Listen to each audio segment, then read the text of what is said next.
Hello you beautiful people, how you all doing? As you may remember, last time I made a video about the virtual adventures of Billy the virtual machine or something like that. We actually installed our virtualization software and I went over over why we are going to use VMware and such. So we should actually explain what a virtual machine is and then go into picking the right operating system to use and go into sort of the steps of explaining why someone would want to use something else. And it says that in computing, a virtual machine is emulation of a computer system. Virtual machines are based on computer architectures and provide functionality of a physical computer. Their implementations may involve specialized hardware, software, or a combination of the two. If you don't know this, most operating systems, that is your Windows, Linux, and Mac OS, have something called a virtualization layer. What that does is it enables virtualization software like VMware use the hardware that's on your system and create a abstraction of it. A abstraction is kind of like your physical computer, but it's not really your computer, what it enables you to do. It enables you to run multiple operating systems on the same machine. I got 3 top picks that I have here. The most known one and one that actually got a lot of people to join this channel in particular was actually my adventures in exploring and explaining Ubuntu. And what Ubuntu is, it's a Linux-based operating system that was built on top of Debian, which we will be covering in a sec. Ubuntu was more oriented towards user-friendliness and accessibility for the end user. So if you're trying to learn Linux, this is where I would recommend you to start. This is what I would have said about a year ago. Lately, what Canonical has been doing with Ubuntu, it's just, I absolutely despise it, I don't like it, it's dumb. If you're using Ubuntu and you're teaching Ubuntu, I'm sorry. Honestly, schools, stop teaching Ubuntu, just stop. If you wanna teach Linux properly, teach them Debian instead, which is what I will use as a segue to the next segment. Now, Debian is, as some of you may know, my preferred cup of tea, because I run Debian on my main workstation right here, as you can see, and I've been really happy with it throughout the time that I've been using it. I'm actually able to edit these, in my opinion, terrible videos. And I'm also able to make more content for all like other channels, able to do graphic design, able to do programming, and also gaming.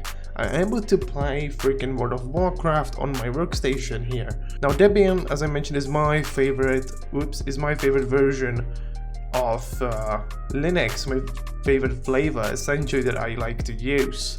And Debian is sort of like the granddaddy of Linux operating systems.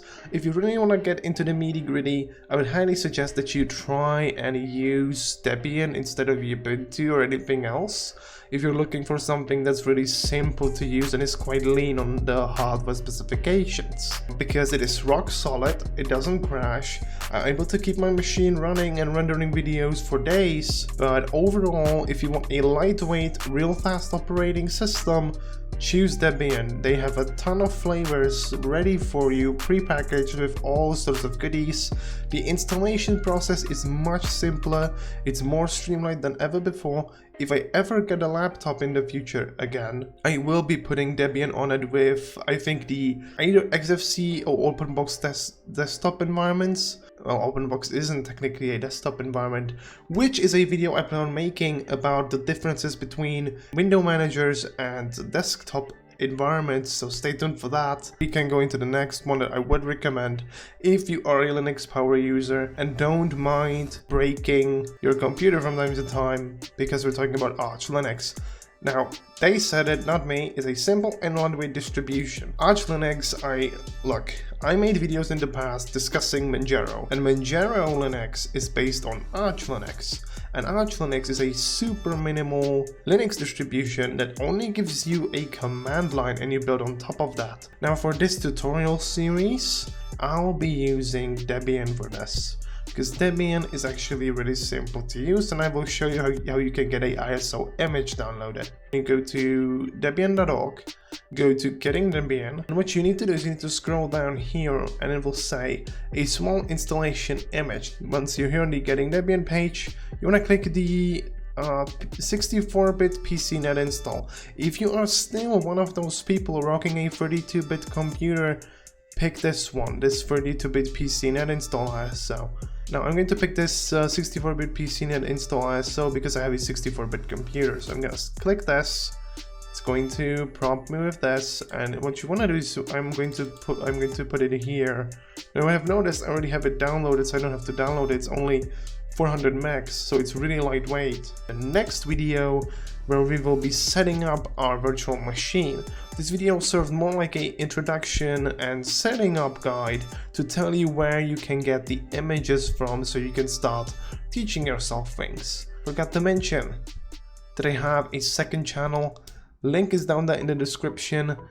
Make sure to watch the videos over there if you haven't. Subscribe over there. There will be a bit more content than these ones, because you know, making this computer science content is fun and all, but it is complicated to really make it simple. So if you're looking for more relaxed, laid back and gaming content and more funny stuff, go check out my second channel. It's in the featured tab of my main channel. It's called Tomasz Mozdrzejn II, and there's one video up already. I've been getting a lot of views lately. I'm really impressed. Thank you guys. So take care.